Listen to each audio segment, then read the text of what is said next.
nearly. Possibly. I'll cut this bit off if we are.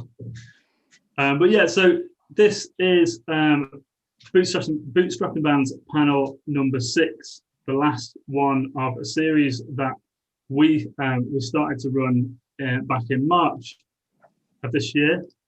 Just realised I need to mute myself because I've got YouTube over here as well.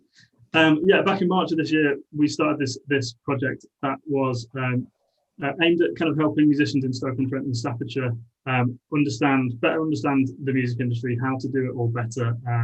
And the final sort of session was on releasing music. We only actually managed to get 2 sessions done live face-to-face before COVID hit, and we had to take everything just off for a while. We waited to see what happens, and by kind of July, August, we realized that if we're going to finish the project, we're going to have to move it all online. So we've done a couple of live sessions that you can see on the Music Matters socials and YouTube. And this one today is about the final stage, really pulling it all together, a kind of masterclass in releasing music, self-releasing music. So I'm just going to do a few introductions, introduce all of our panelists, and then I'm going to get out of the way and let my colleague Ben do the moderating. He's going to ask the questions. So first of all, on the last session, I tried to sort of point at whoever I was talking about and then realized very quickly that what I'm seeing on Zoom is not what is on YouTube. And so I was kind of pointing all over the place. So I'm not going to try that. But Mike Murphy, first of all, is Global Head of Events and Artist and Label Services Manager at Ditto Music, who are an award-winning global music distribution and record label services company, supporting over 200,000 artists and labels worldwide. Mike is also responsible for managing their Record Label in a Box product, which provides all the tools required to start and run your own label. Ditto was actually, incidentally, the first digital distributor that I ever used back in like 2009, showing my age now, when my band released the music. And I've always loved their ethos on sort of around supporting independent artists and championing the independent scene. Speaking of independent music publisher Centric Music were the publisher that we used back then as well. And Joel Dipple is actually born in Stafford, so familiar with the local scene in Stoke-on-Trent and Staffordshire. And he works for Centric as an artist liaison, which means it's his job to make sure that artists get the most out of the platform and their relationship with Centric, who are, as I mentioned, an independent music publisher. I'm sure Joel will be able to tell us more about what Centric does and what part they play for self-releasing artists. And again, the only money that my band ever made was through Centric, who kind of landed a few of our tracks on, bizarrely, some kind of fitness workout video, we've realized. Yeah, so thanks for that. And then finally, Hannah, I did ask you how to pronounce your surname, and I've forgotten now. So I'm not going to try, but Hannah is a Community Support Associate at AWOL. AWOL are similar to Ditto. They're a distributor who also offer label services, so marketing, release management, A&R, funding, etc. for artists when they get to sort of different points in their careers. Hannah's also experienced working at a couple of music management companies and with VMS Live, who are a venue management company and national promoter. And then finally is Ben Nixon, who some of you may already know. If you're involved in the local scene, you've probably come across Ben. He is going to be asking the questions tonight to give you a break from me, because I've run all the other panels so far. And Ben's in an alt rock band called Science, and is also founder of the multi-venue inner city music festival in Stoke-on-Trent called Your City Festival. Ben and I work together on the festival and Indie Music Matters stuff, so I'm going to leave you in his capable hands to ask the questions tonight, which just leads me to say thank you to all of our panelists for being here, and I look forward to listening to the conversation. Cheers, Rich. Thank you. Cool. I was going to try and get off here without closing the whole thing down. So cheers. Speak to you all later. All right, cheers, Rich. Thank you. So I guess what we should start on is talking about how COVID's actually impacted the businesses that you work for. So I don't know which one of you wants to go first. Mike, maybe? Yeah, cool. I mean, COVID obviously was a challenge that, we had to face some big questions quite quickly, but whereby there's a lot of impact, particularly on the live business, particularly label service, the area I work in, campaigns are very reliant on tour patterns and all part of the whole marketing plot throughout. As a distribution service overall across label service and subscription clients, we actually saw quite a large increase quite quickly in our user base, up to the scale of 300%. I think Rolling Stone in the US, they did an article and we were picked as one of the distributors who, kind of noticed that increase. And I think, plain and simple, people obviously are at that point where they've got more technology, more tools at home.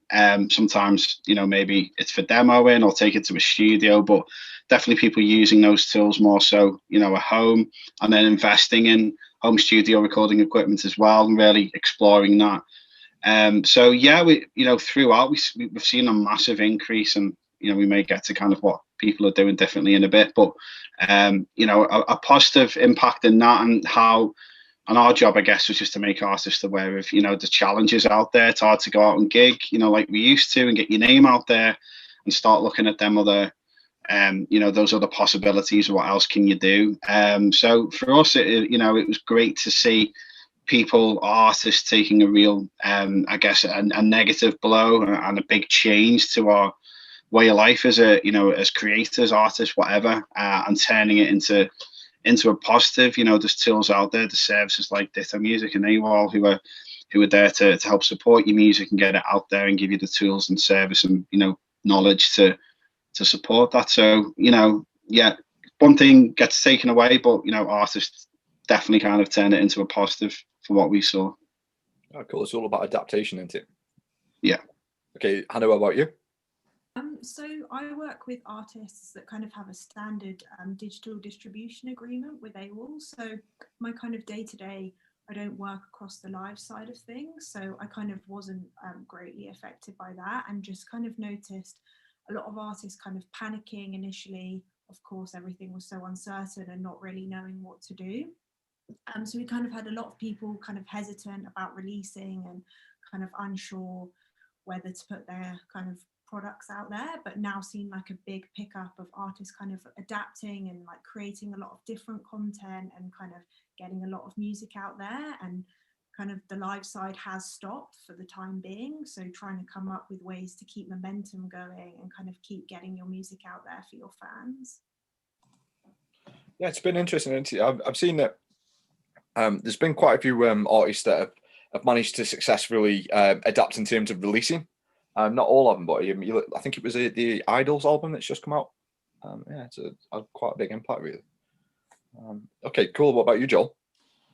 Yeah, everyone is kind of running from what everyone else has said. It's like how well like songwriters and artists as a whole have adapted to the situation. Now, with publishing and with performance income and mechanical income, it generally takes about 9 months for those royalties to come through to you on average anyway. So up until this point, it doesn't look as if there has been too much effect, but obviously come 2021, that's when I think the true impact on the publishing side of things will probably be seen.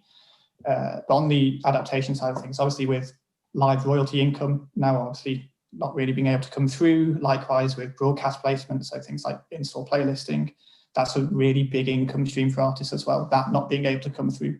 What we have seen a lot of is a huge emphasis on making sure, well, firstly, whole back catalogues are now registered with publishers. So all potential income streams are coming through, and the adaptation of making sure everything is registered way in advance of release as well. I'm sure we'll probably get onto this a little bit later down the line, but I think what's been really great to see, really across the board, and I'm sure everyone will sort of agree here, is that there's almost like a professionalism has come about into the industry a little bit now as well, because yeah, there's been more time to create, which means there's been more songs being written, but there's also been more time potentially to get everything straight and on the straight and narrow to make sure that you can collect what you can collect.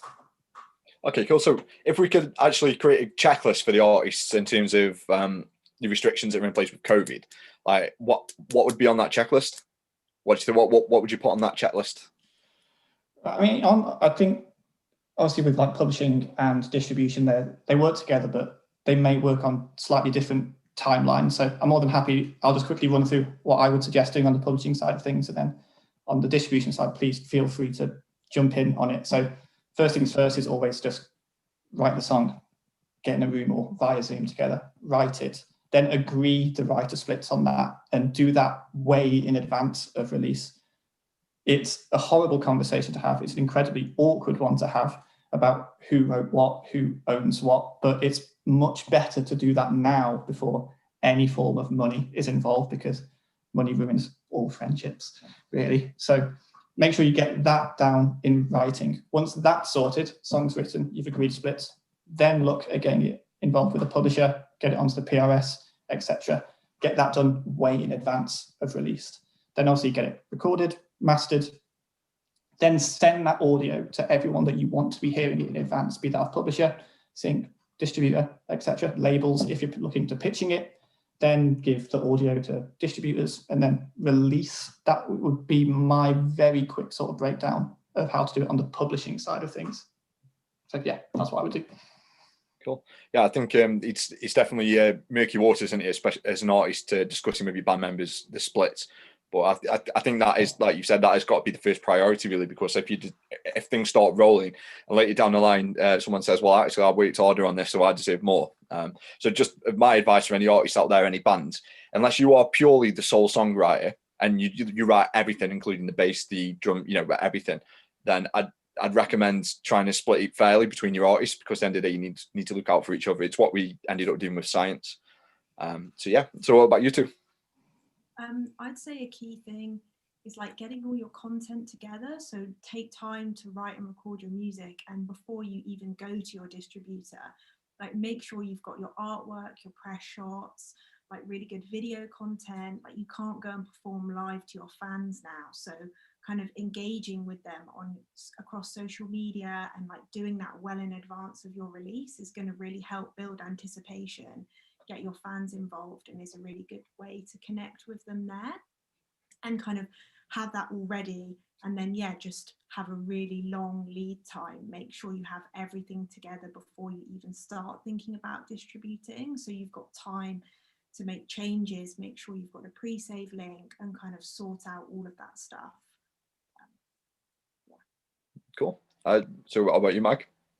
Yeah, I can't really add too much to what Hannah's ran through. That's spot on. I think, just planning and, knowing your next steps as well, and having a strategy. Sometimes artists may come to the distributor or label service for that support on putting that together, or just having a rough outline of how you see it with tons of time. You're super organized with your assets again, and just thinking about, thinking beyond that one single, thinking about what the steps are. Is it a 2-3 single rollout? Is it going to be part of an EP project? How can you make that more more definitive and directing that messaging to fans? Looking at what you need support with, looking at the options. Having a budget as well is a good idea, walking in, so you can sensibly allocate some minimum spend into digital side of things, pushing on social media, etc., or whether you need to bring in third parties to help with promotion, PR, radio, whatever it is, or have a conversation with a label service about that. So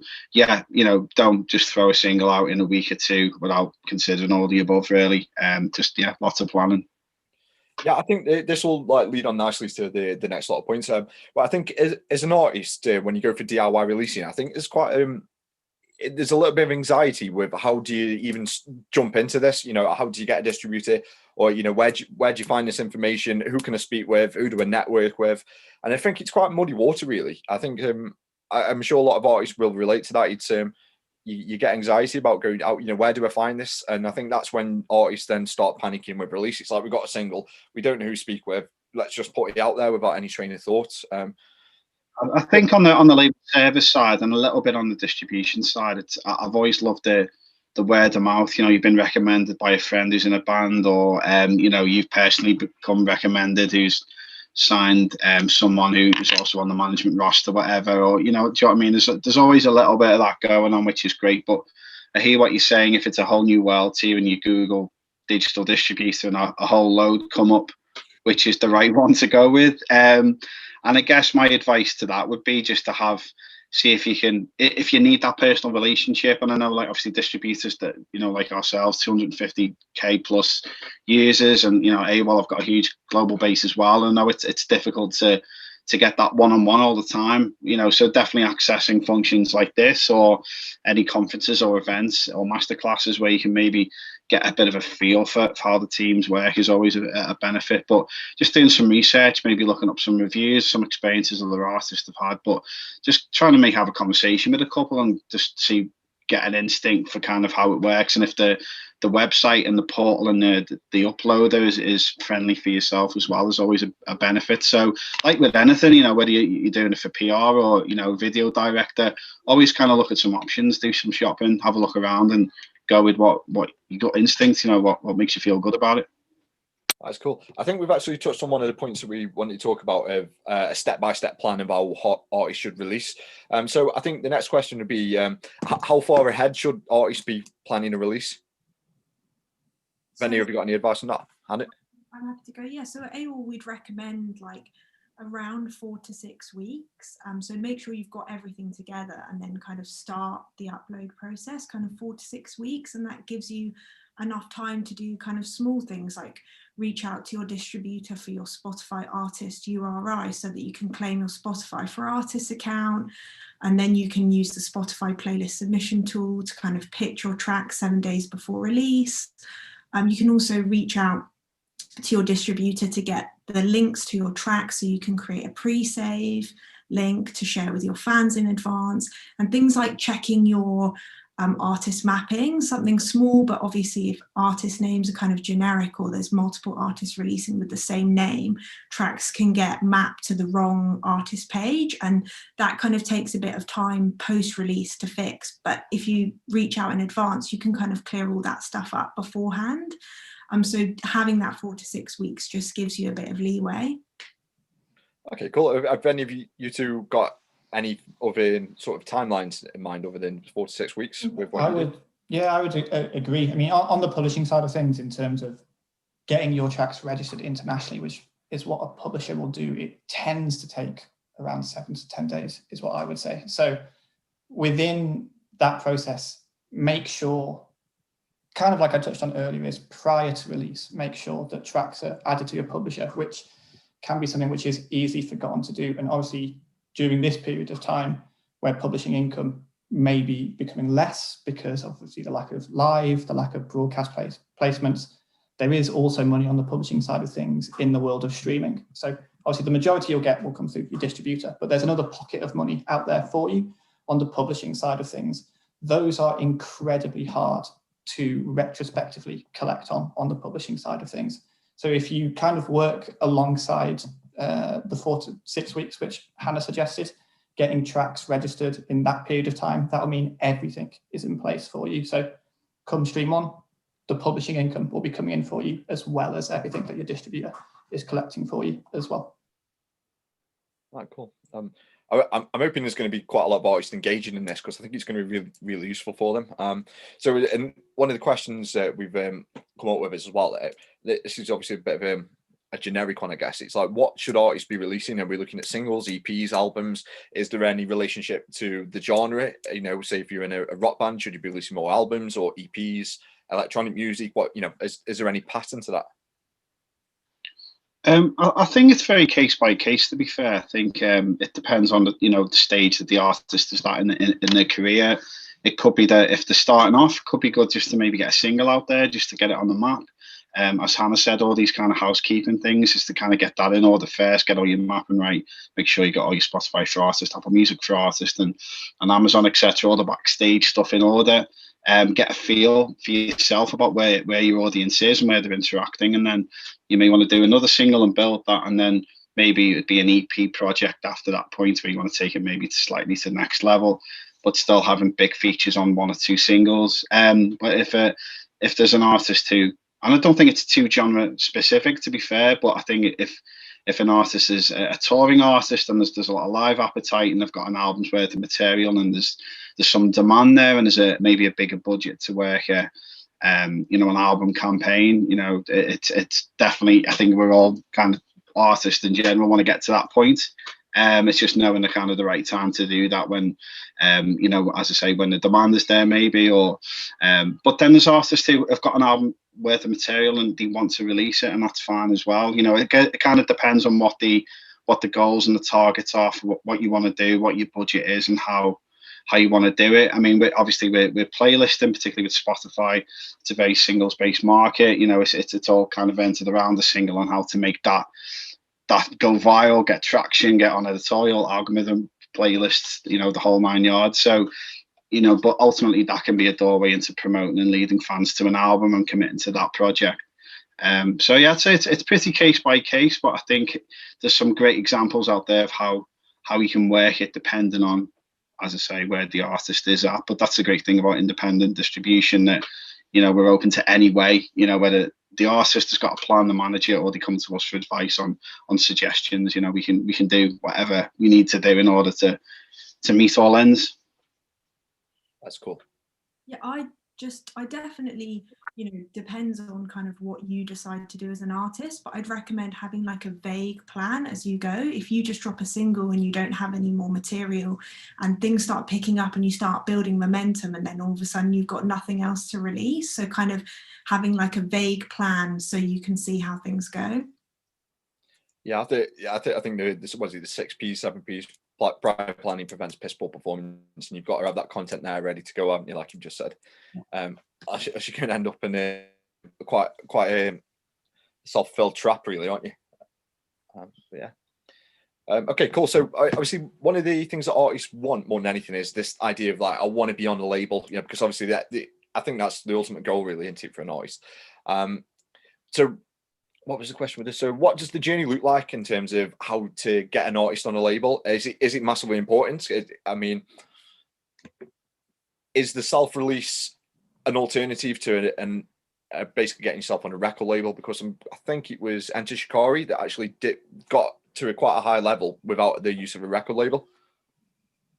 So what are your thoughts on that? I think everyone's obviously going to have their own take on this experience. I think from what I've seen and what we do at Ditto, it's like we can provide the service, the tools, and, you know, the knowledge. We work hard to kind of give the knowledge to our users and beyond. You know, with just the know-how, the stuff we're going to talk about today and beyond, whereby I don't think it's necessary all the time to have a label, but it might be a good proposition for the artist if a label can take care of, you know, A, B, and C, you know, maybe the label repping, doing all the organization, distribution and assets, and, you know, kind of arranging, you know, there may be a publishing part of that deal as well. Or there's money there, there's a pot of money in advance in order to produce physical, pay for promotion, etc. But then you've kind of got to realistically look at what the terms are and if that's beneficial. Because if you're an artist without a label, you've got a budget, you kind of know there's some people you've worked with in press, and people, you know how to get your physical connection. I think a lot. Am I still there? Good in slow motion. Is everyone else connection like that? So yeah, it's all good for me. You've currently frozen a bit there. That's your. I think we've just ventriloquism online, but yeah. Okay. But yeah, you know, if you've got the know-how and you've got the right connections and you know who to use and put a team together, you can do it independently. I guess it's kind of, again, the needs that the artist has, the requirements, or at least to learn the processes. So sometimes a label is a good option, you know, if the terms work. I think it's just good to, again, just to sit down and look at the alternatives. You know, don't think label is the only way. It really isn't. You know, it's, if you feel you don't know enough, you know, there's information out there. There's masterclasses like this where you can go out and you can learn that. You know, there's lots of, I think it's just assessing the situation and knowing that it's worth having conversations with labels, definitely, but also, you know, interesting to see what tools and knowledge is out there that you can do it independently as an artist without it as well. Yeah, for sure. I mean, I would, completely agree on all of those points, really. Is just making sure you know what it is that you require going into a deal as well. We've had plenty of artists who are on labels and plenty of people who've done it DIY. We've had people who have had money given to them in advance for just on the marketing side of things and not the recording costs, vice versa, or more the 360 deal as well. So read the terms, make sure you know what that label can offer you as an artist as well, outside of what you can do for yourself. I think that's a really important thing to focus on when going into any kind of relationship or deal on that side of things. Okay, cool. We've just had a question in. Spare me just 1 second. So the question's come from Jarrow. So he's asked, is it ideal for an artist to actually work with a manager and a music lawyer before releasing, or should an artist try to do this on their own? Because I think that's quite an interesting one. I'd say quickly that it depends on what the manager is offering firstly. I mean, if having a legal representation can be expensive, but it can also be quite essential, particularly when signing, deals like a licensing deal with a label service, or signing with a label or publisher potentially. I'm sure Joe will answer that more, but I think there's advantages. Again, I think you just need to kind of weigh up kind of what's being offered here and why. And I think I think all of the advice I would give is, if you're a new artist and you've got a decent manager wanting to work with you, just kind of learn as you go. Don't be blind to, let the manager take care of everything, so you don't know, or very little about what's happening. I think it's going to be super beneficial for you to have a transparent relationship and work together, so you fully understand the mechanics of what's happening, because there could be a time where you do need to be independent without management, and there might be a real positive or a negative reason for that, and then you'll know how it all works and be able to do it independently as well. So that's the only advice I'd give if you're completely new to it. But then again, a manager could be a huge gatekeeper for some opportunities as well. So it's one to definitely weigh up. Yeah, I think it's case by case. We were quite fortunate with my band, so we've been managed by and a guy called Aaron Moore. So he works for his business is Mother City Music down in London, and we've got an awesome relationship with him. So everything's transparent. He's blunt with us. He tells us what we should be doing. He lets us know every single step of the way. And it's a great journey. But I know there's been artists in the area where we come from in Stoke, where they've had managers who've promised the world and they've been ripped off in essence. Like, I think so. Yeah. Weighing it up and doing your research on the manager as well as my input to that. What about you two? I'd say just making sure that the person who's approached you about management gets who you are as an artist. It's so key that you stay true to who you are and the brand that you've created, and that you can be your authentic self, and that you're not kind of pushed into things that you don't want to do, or something that doesn't align with who you are. I guess the artist has fundamentally got to have control over the art, haven't they? Yeah, definitely. Yeah, for sure. I think one thing that's worth knowing as well is there's advice out there. The Musicians Union, Help Musicians UK as well. There's some really great advice out there for you, even prior to the stage of working with management or lawyers, especially. There's really good tools out there. So do a bit of research, do some reading on it as well. As Mike said, the lawyer side thing, that can be an expensive part of things, especially when you're first starting off as well. But you really want to make sure, if you're going into any kind of deal or contract, that what you're signing is beneficial to yourself as well. So make sure you know the terms. How long, if you're working with a label, for example, how long are they looking after the masters? If you're working with a publisher, how long are they looking after your copyrights of your song? So make sure that you do a little bit of research. Use the tools and assets that are out there for you as well, because there's loads of info out there for you now to use.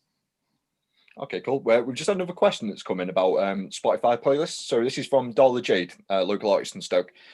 She says, with pitching for Spotify playlists, she's been told that you're supposed to pitch 7 days prior, but she's also heard different things. So some are saying it's best if you pitch 3 weeks in advance to give the best chance. So, I mean, what would you recommend when it comes to actually playlist plugging, I guess? I'd say quickly, I mean, obviously Spotify's guidelines is 7 days before.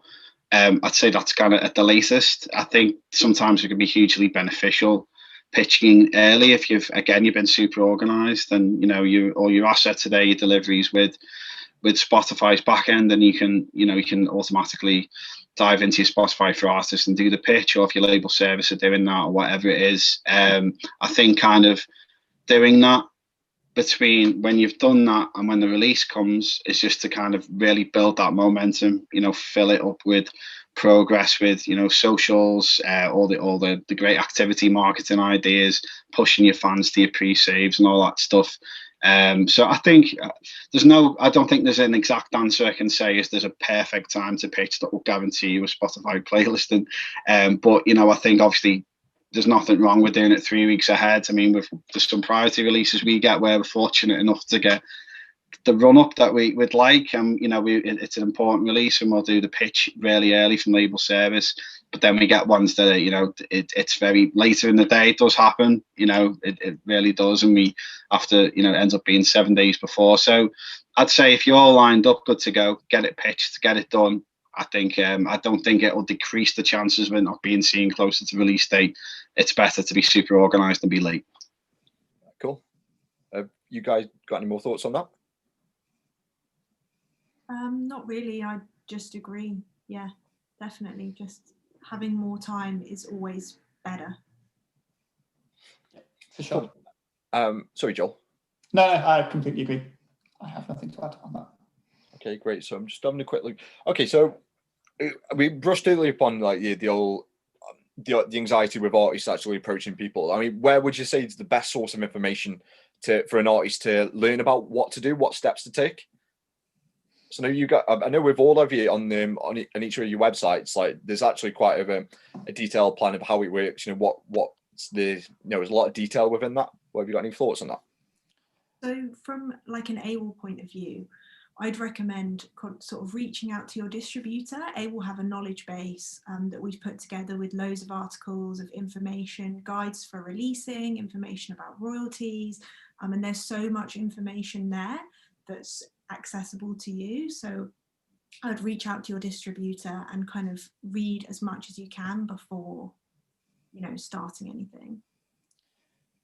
Yeah, agreed. Even on like the publishing front as well. It is notoriously a very confusing world, the publishing side of things. It is a very intimidating space to get yourself into at the start, but very similar to what Hannah was saying on the AWOL side of things. There's some really great blogs on the Centric website. Again, there's CMU as well, Chris Cook, who runs that. There's some amazing content that he has put out there and does on a very regular basis. See what they're getting up to. As Mike said earlier, music conferences as well. It's very likely that in most major cities now, there'll be a music conference in which there'll be people like Mike, Hannah, myself, who will be able to be there for your questions, to be asked about all variety of things. And striking up those conversations is intimidating at the start, but people like ourselves, we are here to help and to help understand on those side of things. So I would never hesitate in just taking that bold step to reach out to someone, be that on Twitter, be that email. Just ask the questions. If you've got questions, people will want to answer them and help out. That's what the music industry is here for as artists. Yeah, great. Yeah, I think it's just on touching on conferences. There's a great one called Unconvention, which I've been attending thanks to Rich, and that's been brilliant for networking. You know what I mean? I mean, to be honest, the first year I went, I just literally drank myself stupid because I was that nervous. I didn't really want to speak with anyone. But then the previous year, it's a great opportunity to network with other musicians and other people from the industry. And like I said, everyone's approachable, unless they tell you they're not, of course. Okay, so when we're looking at your actual fan base, so do you have any opinions on growing a local fan base versus the fact that the internet means that the artist can grow an audience a global fan base? If that makes sense. Yeah, I think it is still important. I think even with the likes of Spotify, as an example, you know, location in terms of your city, you know, I think there must be a relevance to seeing what the metrics are in terms of people engaging in your area and building things up there. It's logical that you know, unless you live in maybe a really remote area, you know, I think if you're city based and there's venues and there's ways of networking prior to COVID, obviously, then you know there should be some traction there, particularly with radio. BBC are the same, but they're introducing Uploader tool. It's very, you know, location centric, super important, and how that works. And I think I think kind of it's not as pivotal. I think like obviously now, you can put your music out to the world, but it's how you're linking it to that audience and where it makes a bit of sense. I mean, you may get random listeners in a foreign country to yourselves who in a city have never been, but it's just picking up for whatever reason. But sometimes that happens and you can kind of jump on that and kind of build on that. But I think it needs to kind of maybe start somewhere too. I don't know, I couldn't think of an example of an artist who have got absolutely zero going on where they're based to begin, and then but they're insanely popular somewhere else. I think there's always going to be a little something of where you are, but I think it's just a good way to grow. It starts with your family and your friends and your people who may know you locally, and then it kind of builds. And I think you just kind of need to build up that initial little, even if it's tiny, that little buzz, just some interaction, engagement, and stuff like that. So it does need to start somewhere. But yeah, that's just kind of what I've seen in terms of, as I say, DSPs and radio. So I think, yeah, still super important, and tastemakers as well, in terms of press and blogs and having people in your area kind of champion you and word of mouth and all that stuff, and that'll just kind of create engagement and traction. So yeah, I guess it's still pretty important. Have you guys got any other perspectives on that? Yeah, I mean, I would 100% agree. I mean, I think local tends to build to national and international from, and kind of as Mike said, even if you're from Manchester, and obviously there's a very specific scene which comes along with Manchester. If someone says they are a Manchester band, you can picture in the back of your head what that sounds like. If you're from Manchester and you're making nothing like that, that's fine, because you're creating something yourself.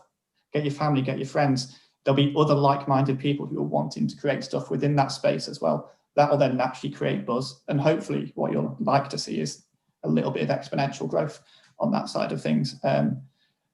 You see it quite regularly that bands break out of cities, and there's a really great example. So from Birmingham, there's a band called Ivory Wave at the moment, which they created such a buzz within the city for such a large amount of years that the rest of the country on the live scene just couldn't really argue with that. So they ended up getting headline shows across the country. They're getting major support acts from major players from Birmingham. So they went on tour with Jaws recently. They've been on tour with the Sherlocks as well. And that all started from just gigs in Birmingham.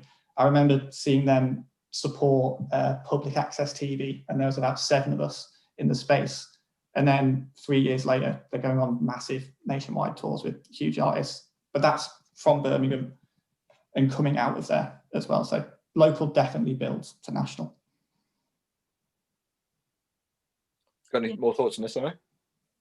No, I agree with everything, and like sort of your local area, it can be a great opportunity to kind of get to know people at venues, like mix with local bands and kind of get to know them there and make connections and maybe like get some support slots through that. So definitely like make use of the local scene around you.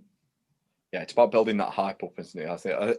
I think, yeah, even though you can grow globally now, I think the local is the most important. At least for me personally as an artist, it's definitely been the driving factor and the little bit of success we've had so far. So that's good. Okay, so moving on to the next question. So what's most important for you guys? What's the most important qualities from an artist that you guys want to see in order to move them onto the next level? Hard work. Draft. Yeah. I mean, I just see it sometimes like in label service, and like a part of it is kind of getting a feel for, it's a team play, really is a team effort. Like the artist needs to be extremely hardworking, the manager does, the agent. If there's anyone kind of looking at, digital marketing, everyone needs to be super passionate, to make that difference. I mean, there's so much out there at the moment. One negative I'd say COVID has brought is because there's more people releasing, it's getting more challenging. People are having to work a lot harder and push their ideas a lot further in a digital sense. So I think, I think graft more than anything is a great quality to see. And if that's been demonstrated, like from a label service point of view, it's a kind of a cherry on the cake if you want to take that artist and work with them closer on label service as opposed to standard distribution.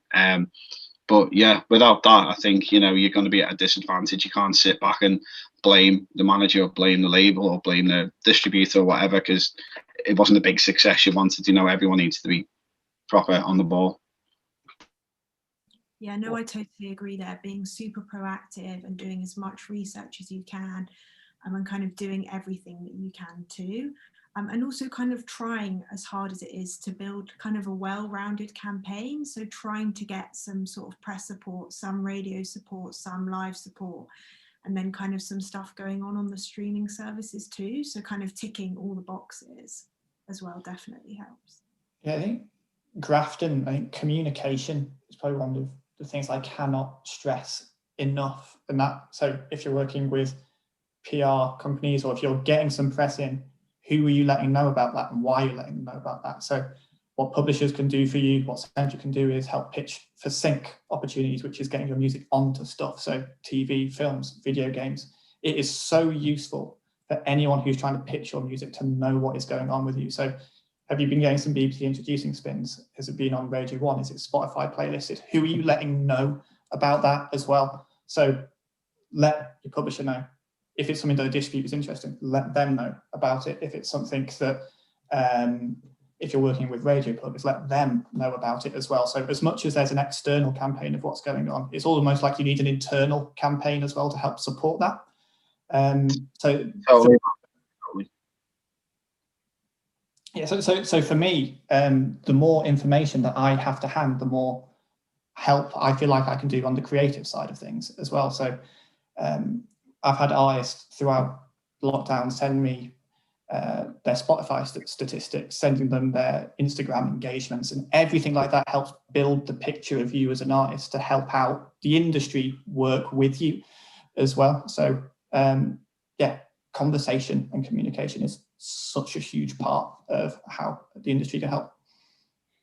100%. Just to add to that as well, I couldn't agree more. I think communication, transparency, and I think the best examples of campaigns I've worked on, if I haven't done it, the manager's done it, is just literally loop in the team play. You know, if you've got someone, I've had a team, a campaign, and there's someone Centric on copy, there's someone who's handling the press on the radio. It may be super relevant to one, or maybe minor relevance in some cases, but weekly update, an email chain, something simple, or using another platform like Basecamp or something to just keep everyone on the same page, everyone in the loop, is super helpful and speeds things up as well, because sometimes campaigns get busy and there's a lot of great news coming through, and it's important that everyone sees it. So yeah, spot on, man. Yeah. So with all three of your businesses are actually, you've got tiered systems, haven't you? So if an artist was to join, you've got so you've got the self-service parts for most people, and then you've got the upscale artists. So the question for that is, what are the tiers? What are the tiers, and how can you move up in each of them within your respective businesses? So on the Centric side of things, the majority of all artists that we work with are on the 28-day rolling contract, 80-20 split, and that goes across the board. So it just means that anyone can get their publishing sorted. In terms of a tiered system, I'd probably say that there isn't really that, but the communication is what separates the artists who are just collecting royalties and using the system to the ones that we can then actively help out on either the creative side of things or the sync side of things. I speak to loads of artists every week, but there's people that I've spoken to since the day I joined Centric, and who are still speaking to me now about what's been going on with them, what new releases are coming up, and it feels like we can help them more once that sort of communication is going in place. There's a few people who are on traditional deals, but the majority of those started on the 80-20 deal that we have. So there isn't really a tier system here. We work across the board with all artists, but have communication with us, and that almost makes a tiered system, if you like, because it means that we're thoroughly invested in what you're doing by you chatting to us. Cool. What about you guys?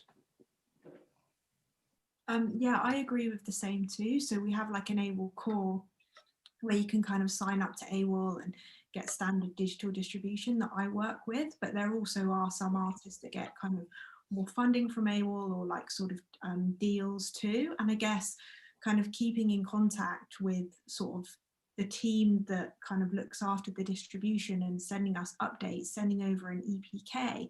We are really kind of work really closely with the A&R team and the artist and label services team, and we flag artists that we think are amazing, and we share information. So kind of keeping that communication going, and we can kind of like see what's happening with the project and the momentum that's gaining. And that's really helpful for us. We love kind of being like working with artists really closely. What are you, Mike?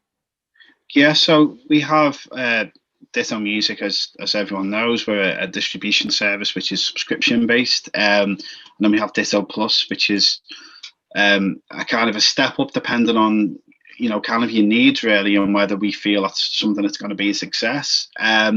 So again, you know, just added support in terms of promotion. We've got promotional tools. We've got in-house radio, press, obviously pitching for playlists and marketing and playlist strategy. We work really closely with the DSPs, digital marketing as well. We've got a team that takes care of that, asset creation. So I guess it's kind of a look at, you know, we're able to kind of internally see what Ditto subscription artists are performing well. We may outreach to them and to see, you know, what the next plans are, or good old fashioned, you know, me just kind of picking up on an artist and bringing them over right to label service if, you know, if it's something that we want to do. Or sometimes a lot of the time comes to us, huge established artists who are no longer with major labels, or could be an artist who's truly independent, you know, like Chance the Rapper. You know, he's one of our biggest clients. He chooses to stay independent, and you know, we work with him on that. So it's all very very case by case, but I think it's just having that kind of realism that if you're an artist and you're wondering, are you ready for a label service or that next kind of step up with your distributor, you know, what measure against what you can do, what results you're getting if you're paddling in the right direction, and whether you just need that kind of take it to that next level with this additional support. Definitely have a conversation with your distributor about that and what the options are, and just kind of see where that conversation leads. If you're finding that you're having super success and you're able to put that together anyway, you know, again, it's about going shopping really. It's about kind of weighing up your situation and what's right. But I think it's good to get a bit of momentum under your belt, you know, get some releases out there, see if you can get some initial traction radio and you know, press, maybe some playlist and maybe not. You know, that may be the missing part of the puzzle that your label service can help with, or maybe it's more in the area of radio or press. So yeah, just keep moving, keep the options open, and you know, just have that dialogue with your distributor to see what the situation is. I think that moves on to the last question as well that we've got on this topic is, artists are obviously generally skint. So if, you know, with whatever money that they've got, where should they be spending it, and how much should they be spending on certain things, whether that covers like pluggers, PR, digital marketing? How does that look for you guys with artists?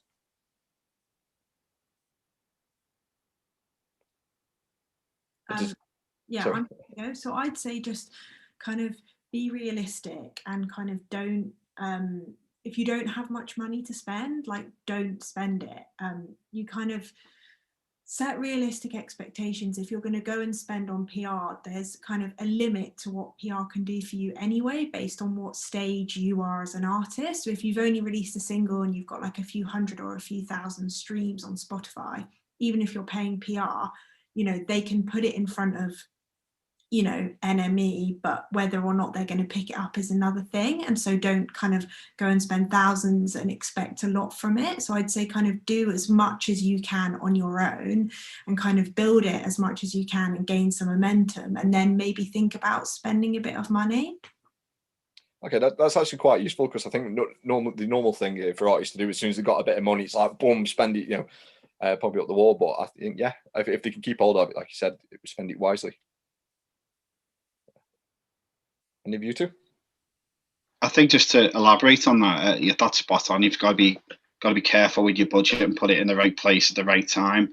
You don't want to kind of throw money at what could be a problem. You know, you want to kind of ride the wave. Something's performing well, and you want to kind of put more money into that. And I think kind of what the advice I'd have, particularly with, say, starting out or at the early stages, is I'd say majority of that money probably would be on social media, boosting and spend and building that fan base. I think you're probably going to get more out of that than paying $2,000 for a press to get a couple of potentially credible, you know, placements, which is great, but that will come anyway down the line. I think kind of building that core fan base will be money better spent. You'll get more pre-saves, more streaming, whatever. So that's something to consider. And radio as well. don't throw money at radio plugin too early on. You've got a lot of work to do at introducing level, and you can do that yourself. So you need to be hitting them milestones first anyway. So again, just kind of knowing what your budget is. Don't overstretch that, as Hannah said, and just kind of looking at what will increase that fan base and have the organic flowing, and then slowly start building. As you start taking things to the next level.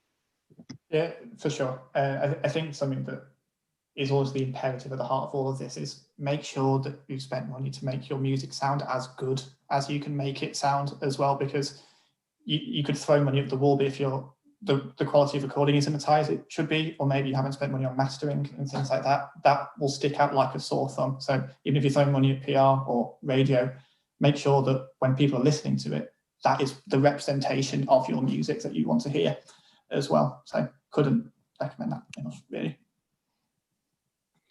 Okay, great. So the next set of questions really about is success stories with each one. Have you got any artists that particularly stand out? I know you just said you've got Chance the Rapper. Can all of you give an example of one of the artists that's successful and with your business? Sorry. So stuff that I've worked on personally, what would that be? Yeah, let's go for it. Oh yeah, there's quite a few. I'd say kind of in terms of developments, working with Inhaler was a lot of fun. They're obviously great working class lads, still out of Ireland, regardless of whose fathers are who. In the band, a great bunch of lads who write great tunes, and it was great kind of helping move them to that that next level. They went to sign a major label deal, and their growth, I think, kind of is only COVID-19. It stopped them in the tracks a little bit, like everyone else. But it was a 9-month duration of working with them. It was a lot of fun. The likes of Calvin Louise as well, another artist who working very closely with them, and kind of building a great strategy, and kind of getting key playlisting in place, a strategy with that, and linking all live merch together and stuff, and great people, great artists with great attitudes, always a lot of fun. And I think kind of that's where, from my side, it can be the most fun as well. I mean, there's established artists who come and we know what the job is and we do it, but kind of taking an artist who's gaining momentum and hitting their milestones and then helping them get to that next leap is great. But we're all about the long term as well, whereby we want to keep with them on the journey as long as it makes sense, and vice versa. But at the end of the day, it's all down to what's best for the artist, and always great to see success stories coming through. So a couple of examples there anyway. All right, cool. Hannah? For me, just someone that's part of like the AWOL core and has just been releasing totally independent, is an Irish singer-songwriter called FA, and they've just kind of released a few singles and an EP recently, and they're just, I mean, she's awesome anyway, but she's got an amazing kind of really authentic brand, and like engaging with her fans on socials, doing Q&As, kind of like live streams, and that's kind of just translated into kind of the artwork and the press shots that she's created, and kind of having Spotify canvas for each of her tracks that kind of correspond to each of the videos that she's released, and kind of just through pitching with the Spotify playlist submission tool has translated into like some amazing playlist additions and great streaming numbers, and just So she's going to be one to watch then over the next year or so. Definitely. Yeah, for sure. She's an incredible artist. 100%. Look out for her. With Centric, there's been so many sort of like notable people who sort of at the start of their career going on who've been with us. So up until semi recently, we had like Little Sims working with us. Lewis Capaldi was with us. Bastille, H, Blossom. So very much people who are emerging and at the start of their careers have worked alongside us up until the point where they get that first major come in for them. I'm sure there's very similar situations with AWOL and with Ditto, where people go and sign their deal, realise it wasn't for them, and they want to come back to a more like non-traditional sort of environment.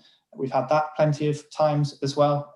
One of sort of joys of my job is being able to see the development of artists. There's an incredible article, Martha Hill, at the moment. Go and check her out. Alicia Monroe, Gus Harvey, Idols were with us originally. I know that you chat about them as well. So yeah, it's a good space to be as an emerging artist as are with AWOL and Ditto. We're all very much about helping you break out into that next space as well. So yeah, you'll definitely be in good company as emerging artists, and even like within Staffordshire and Stoke, the local arts Piston, they're with us. They do amazing stuff and tour with huge artists, do big gigs themselves these days, don't they? So yeah, definitely a lot of good stuff within us, and hopefully they'll go on to bigger and amazing things as well. Ah, cool. So we've talked about success stories. Now, you don't have to mention any names on this one. So what about the projects that you've worked on, the bands you've worked on that have failed? Obviously, you don't have to mention names, but if you could say like the reasons why they failed, what went wrong, let's have a look at that. Horrible question. Horrible. How dare you?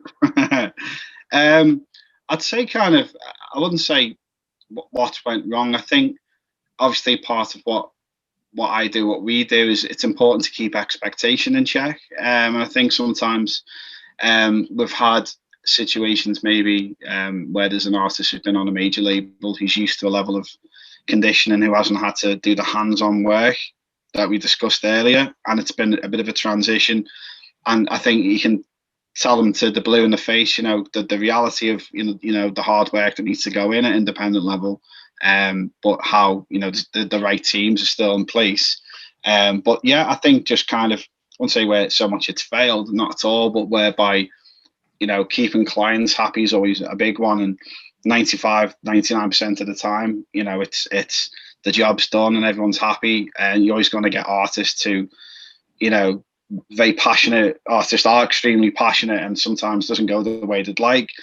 Sometimes, it's just like, oh, the manager didn't pull the weight, or the distributor didn't do enough, they didn't push it to Spotify enough, or bring it up in conversation enough times, whatever it is.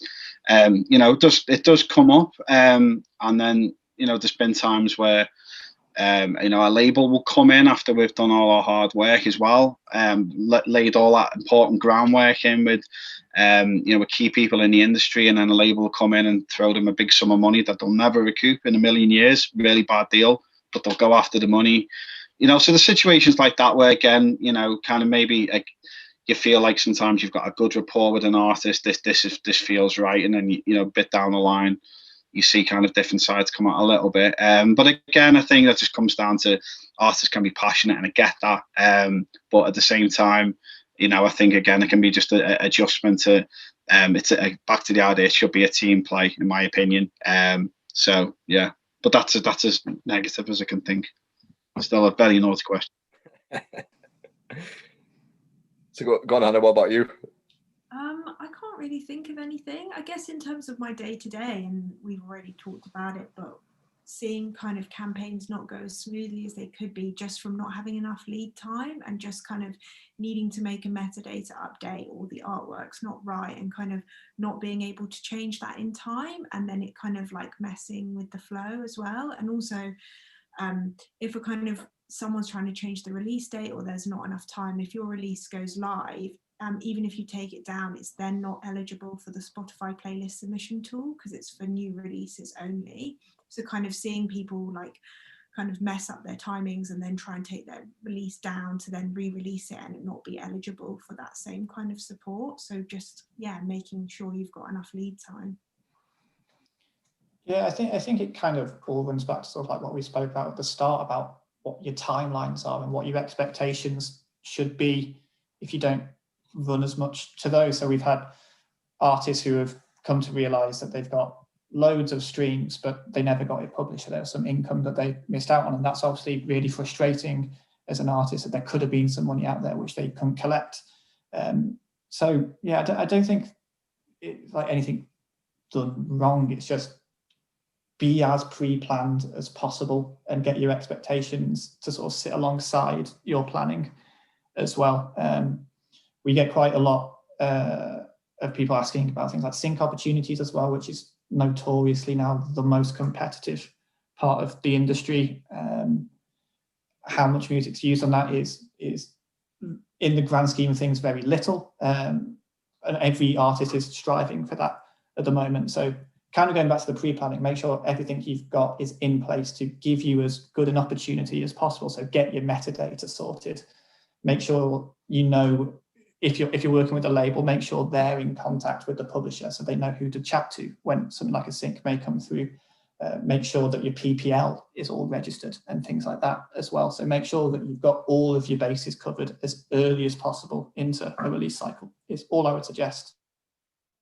Okay, cool. So, I mean, it was great advice. So I think we're going to wrap this up now. So have any of you got any sort of like just block advice, a couple of sentences of what you want to give for any artists that are actually listening to this?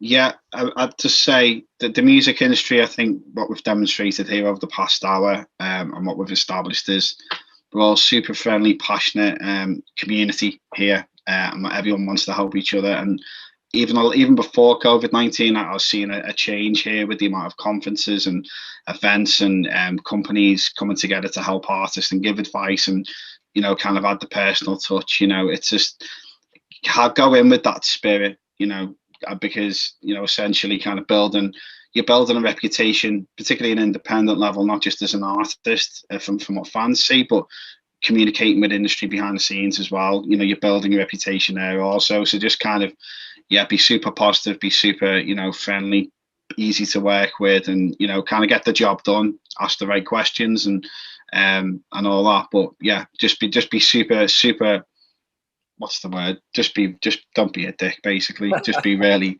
Solid advice. You know, that's it. Because I think, and again, I'm speaking very, very, you know, I haven't had too many bad experiences, but that, you know, occasionally I've seen artists who've not succeeded because of, you know, poor attitudes and a lot of, you know, self-entitlement as well. It's very, very rare, but and to be honest, I see it less and less. But my advice is there's some amazing services and people out there in the industry, you know. So, you know, it's a great time to be releasing music independently. Really, really is. It's a wonderful time. There's some great services and some great tools. So go out and smash it as positively as you can and enjoy the ride. If you don't enjoy the ride, there's no point doing it. Nice. Honestly, I don't think I can add anything to that. And I know that's a cop-out answer, but I just don't know what else to say. I feel like you summarized it perfectly. Okay, cool. Joel? Yeah, that was a beautifully impassioned speech. Like being asked to do a talk after Barack Obama, that was beautiful. Yeah, just communication and planning. I know we've all sort of harped on about that for the past hour or so, but it's really important. And yeah, as Mike said, the industry is becoming an incredibly friendly communal space as well. Don't be afraid to ask questions. Don't be afraid to get in contact with people. Email me, hunt me down. If you've got publishing questions, let us know. Do your research.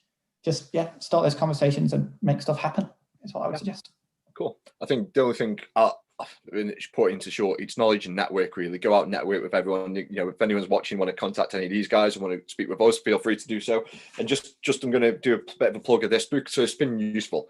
It's written by a lawyer called Anne Harrison. It's the music business. So it's quite a heavy book to read. But anyone wanting to expand the knowledge about the industry works from a legal perspective, definitely look into that. Thank you for Aaron Moore, my manager, for sorting that. Okay, so thank you very much, guys. That was really insightful for me. I'm hoping it's insightful for everyone who's been viewing and who's going to view this. Just as a bit of an outro, so that was Mike Murray from Ditto Music. We've got Hannah Obadiah from AWOL, pronounced that right, I think, and Joel Dipple from Centric Music. So thank you very much, guys. And if there's anyone's got any questions, obviously everyone's said they feel free to email them or drop us a message. And yeah, there we go. Okay, cool. Right, thank you very much, guys. Cheers, everyone. Thank you. Take care now. Bye-bye. Bye.